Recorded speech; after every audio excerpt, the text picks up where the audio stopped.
கரூரில் நடந்தது பெருந்துயரம், கொடுந்துயரம். இதுவரை நடக்காத துயரம், இனி நடக்கக்கூடாத துயரம். மருத்துவமனைக்கு நான் நேரில் போய் பார்த்த காட்சிகள் இன்னும் என் கண்ணை விட்டு அகலலை. கனத்த மனநிலையிலையும் துயரத்திலையும் தான் இன்னும் இருக்கேன். செய்தி கிடைச்சதும் மாவட்ட நிர்வாகத்தை முடுக்கிவிட்டு எல்லா உத்தரவுகளையும் பிறப்பித்த பின்னாலும் என்னால் வீட்டில் இருக்க முடியல. உடனே அன்றைக்கி நைட்டே கரூருக்கு போனேன். குழந்தைகள், பெண்கள்னு 41 உயிர்களை நாம் இழந்திருக்கிறோம். இறந்து போனவங்க குடும்பத்துக்கு தலா 10 லட்சம் ரூபாய் அறிவித்து அதை உடனடியாக வழங்கிட்டு இருக்கோம்.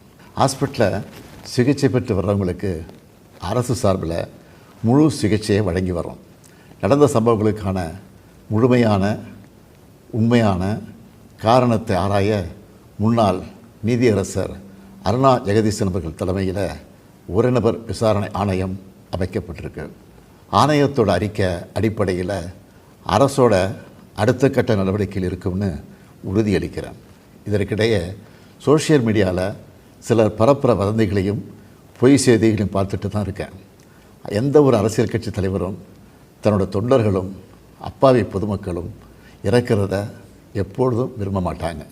இந்த சம்பவத்தில் உயிரிழந்தவங்க எந்த கட்சி சார்ந்தவங்களாக இருந்தாலும் என்னை பொறுத்த வரைக்கும் அவங்க நம்மளோட தமிழ் உறவுகள்.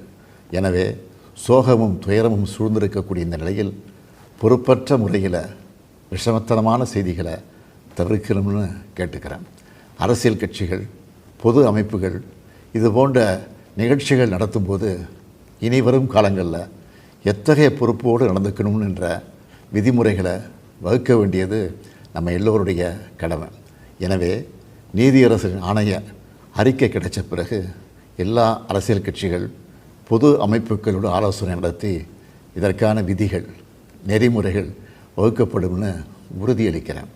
அத்தகைய நெறிமுறைகளுக்கு எல்லாரும் ஒத்துழைப்பு தருவாங்கன்னு நம்புகிறேன்.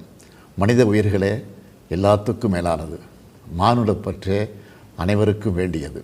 அரசியல் நிலைப்பாடுகள், கொள்கை முரண்பாடுகள், தனி மனித பகைகள்னு எல்லாத்தையும் விலக்கி வச்சுட்டு எல்லாரும் மக்களுடைய நலனுக்காக சிந்திக்கணும்னு கேட்டுக்கிறேன். தமிழ்நாடு எப்போவுமே நாட்டுக்கு பல வகைகளில் முன்னோடியாகத்தான் இருந்திருக்கு. இதுபோன்ற நிகழ்வுகள் இனி எந்த காலத்திலையும் நடக்காமல் தடுக்க வேண்டியது நம்ம எல்லோருடைய கடமை. நன்றி, வணக்கம்.